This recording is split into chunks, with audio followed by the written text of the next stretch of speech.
Hello friends, welcome back to Samayal 14 channel. இன்றைக்கி பாருங்கள், ஒரு பாரம்பரியமான ஒரு ஸ்வீட் பூரி எப்படி செய்கிறதுன்னு பாருங்கள்.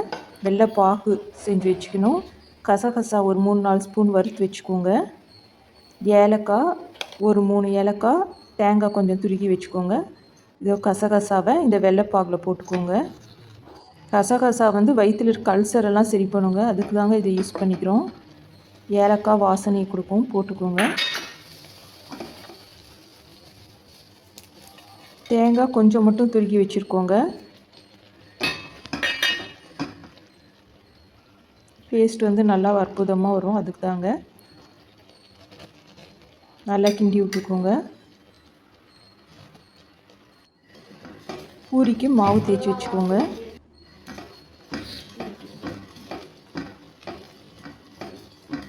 சின்ன சைஸ் பூரியாகவே எடுத்துக்கோங்க. இரும்பு பானாவில் போட்டு வறுத்துக்கோங்க. இது வீட்டில் அரைச்ச கோதுமாவுங்க, அதனால தான் பாருங்கள் எப்படி இருக்குன்னு. நல்லா புசு புசுன்னு வருது பாருங்கள், ஸ்ட்ரென்த்தாகவும் இருக்கும்.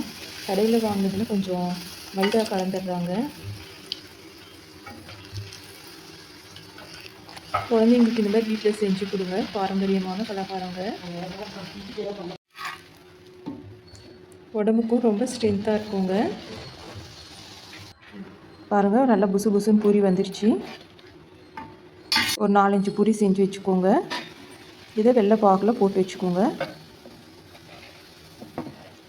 இது நல்லா ஊறணுங்க. பூரி உங்கள் வீட்டில் மீந்துச்சுனாங்க கூட இந்த மாதிரி செஞ்சுக்கோங்க. ஈஸியான பலகாரம் தாங்க. வெள்ளைப்பாகு உடம்புக்கு நல்லதுங்க, அதுக்கு தாங்க இந்த மாதிரி செய்கிறோம். ஏலக்காய் வாசனை, கசகசா வாசனை, நல்லா தேங்காவோட சூப்பராக மிக்ஸ் ஆயிடுச்சுங்க. நீங்களும் செஞ்சு ட்ரை பண்ணி பாருங்கள்.